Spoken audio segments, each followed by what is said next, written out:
Wa an Abi Hurairah radhiyallahu anhu qala, dari sahabat Abu Hurairah semoga Allah Subhanahu wa taala meridhoinya berkata, qala Rasulullah sallallahu alaihi wasallam, Rasulullah sallallahu alaihi wasallam bersabda, dinarun anfaqtahu fi sabilillah wa dinarun anfaqtahu fi raqabatin wa dinarun tasaddaq tabihi ala miskinin wa dinarun anfaqtahu ala ahlika.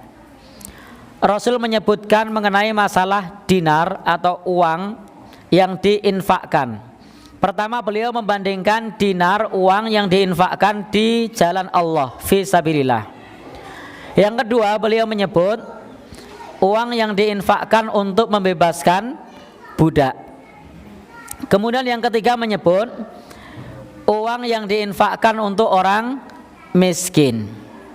Berikutnya beliau sallallahu alaihi wasallam menyebutkan uang yang diinfakkan untuk keluarganya. Maka Nabi bersabda, a'dhamuha ajran alladzi anfaqtahu ala ahlik. Yang paling besar pahalanya itu adalah yang engkau infakkan, engkau nafkahkan kepada keluargamu.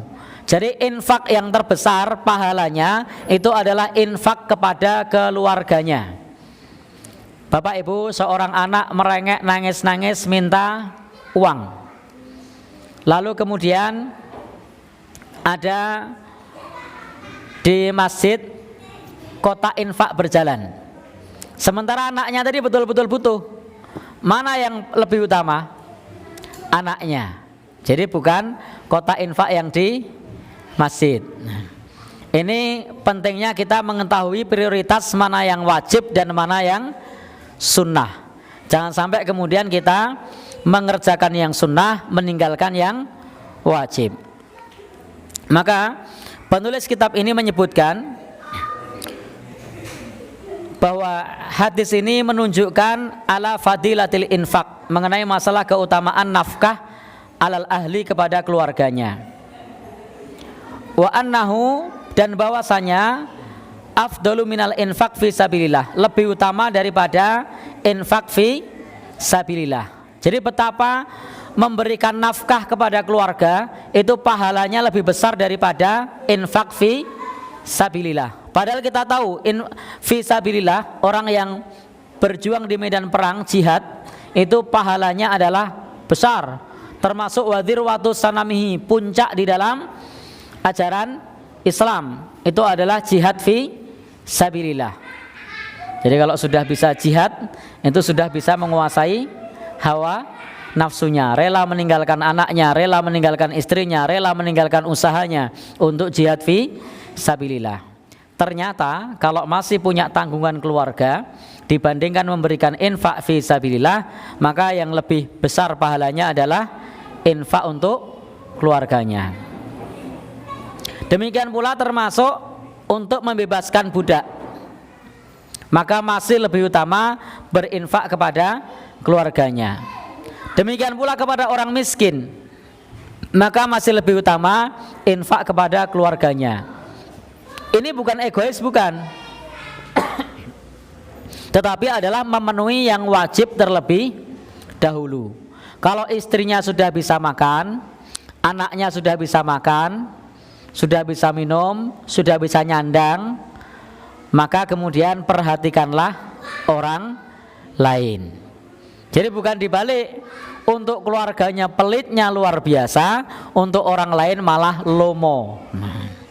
Sehingga dikenal sebagai orang di kalangan tetangganya, di kalangan kawan-kawannya, ini adalah orang yang lomo, orang yang dermawan. Tapi di kalangan keluarganya medite ranjama.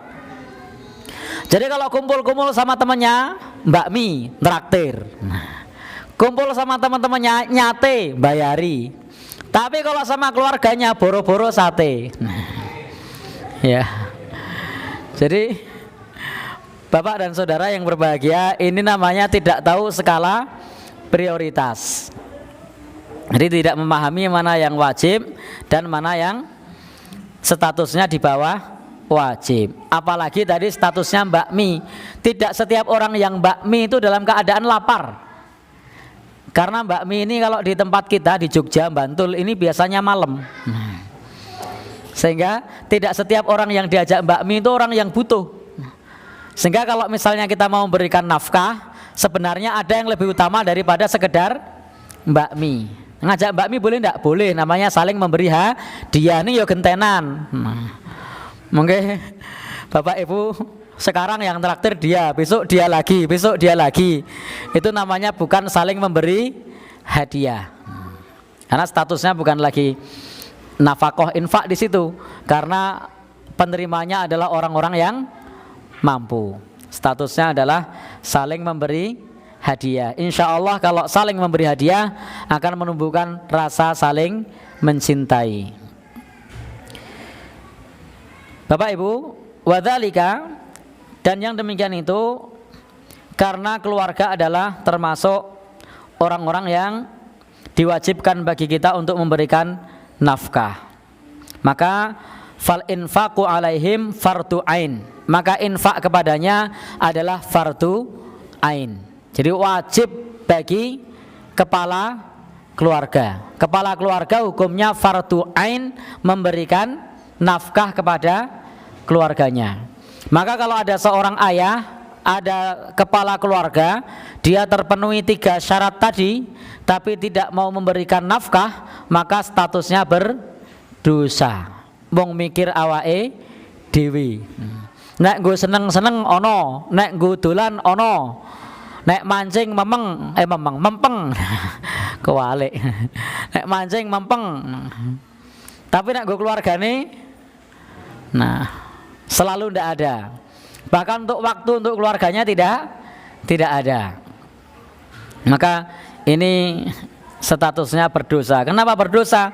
Karena wajib bagi kepala keluarga untuk memberikan nafkah.